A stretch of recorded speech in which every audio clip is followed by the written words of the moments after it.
Recording studio एकंगल सराय।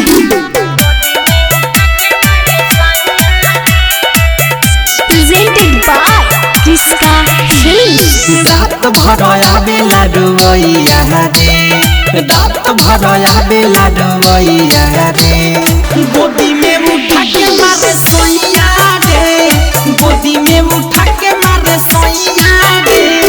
खाता नी दर्द के दवाइया रे, खाता नी दर्द के दवाइया रे, गोदी में उठा के मारे सोइया रे, गोदी में उठा के मारे सोइया रे।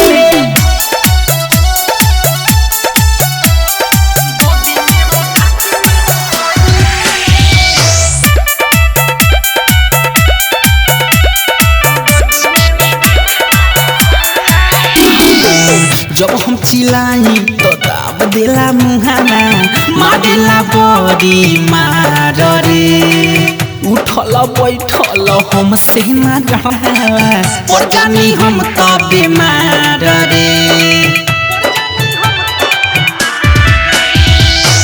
जब हम चिल्लानी तो दाब देला मुहाना, मारेला बड़ी मार रे, उठल बैठल हमसे न जाला, पर जानी हम तो बीमार रे।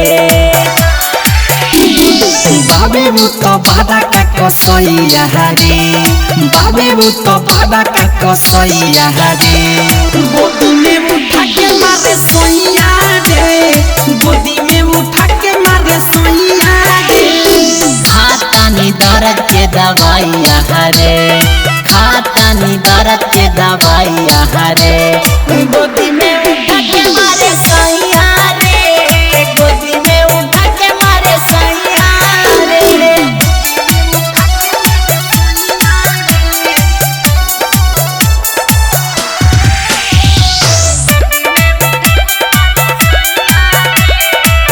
जिसका रिकॉर्डिंग स्टूडियो एकंगल सराय। भइले निर्दया बलवान सोइया, रख दिल देह पूरा महके, मन तो करे भाग जाई नई हादाबा, माई से अपना कह के।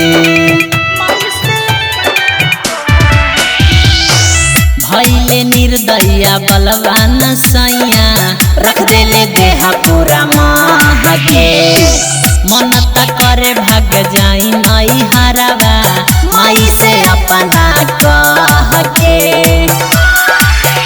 देखी हौसला दीती सबा मुदैया रे, हौसला दीती सबा मुदैया रे, गोदी में उठा के मारे सोइया रे, गोदी में उठा के मारे सोइया रे। खाता नी दर्द के दवाइया रे, खाता नी दर्द के दवाइया रे, गोदी में उठा के मारे सोइया रे, गोदी में उठा के मारे सोइया रे। जिसका रिकॉर्डिंग स्टूडियो एकंगल सराय।